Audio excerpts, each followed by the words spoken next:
ससुर जी अब यहाँ छुप जाइए। रिंकी पापा आ रहे, चाय बना देना। इस बुढ़े ने ना मेरी जिंदगी बर्बाद कर रखी है। अरे तुम्हारे बाप को चाहिए क्या? मेरे नाम की सुपारी ले रखी है क्या उसने? जब देखो तब मुझे परेशान करता रहेगा, आके मेरे सर पे बैठ जाएगा। नौकरानी हूँ क्या मैं तुम लोगों की? अरे रिंकी इतना ज्यादा गुस्सा क्यों कर रही हो यार?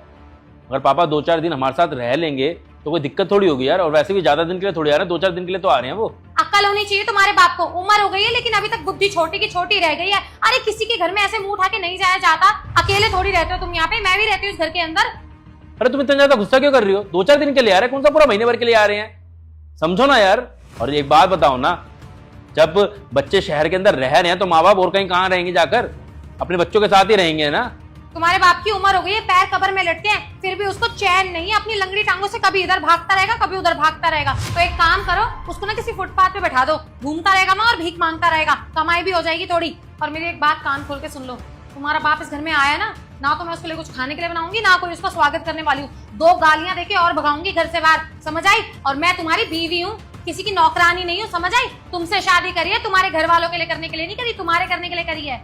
माना कि तुम्हारा बाप है, मन करता होगा अपने बेटे से मिलने का, तो महीने में एक बार आया करे, मिल के चले जाया करे वापस अपने गांव। कि बार बार आने का क्या टंटेरा पाल रखा है तुम लोगों ने? और इतना ही तुम्हें अपने बाप की याद आती है ना, तो तुम ना चले जाया करो गांव, वहां जाकर के मिला करो अपने बाप से। मैं ना किसी की नौकरानी नहीं हूँ जो वो यहाँ पे आएगा मैं 56 भोग बना के रखूंगी। अरे रिंकी, अगर मुझे छुट्टी मिलेगी तो मैं खुद जाके गांव पापा से मिल लूंगा। लेकिन अगर अभी पापा अगर शहर में आके मिलना चाहते हैं तो इसमें कोई बहुत बड़ी चीज थोड़ी है। और तुम ना ज्यादा गुस्सा मत करो, गुस्सा तुम करते हो तुम्हारी तबीयत खराब हो जाती है, मुझे नहीं अच्छा लगता यार।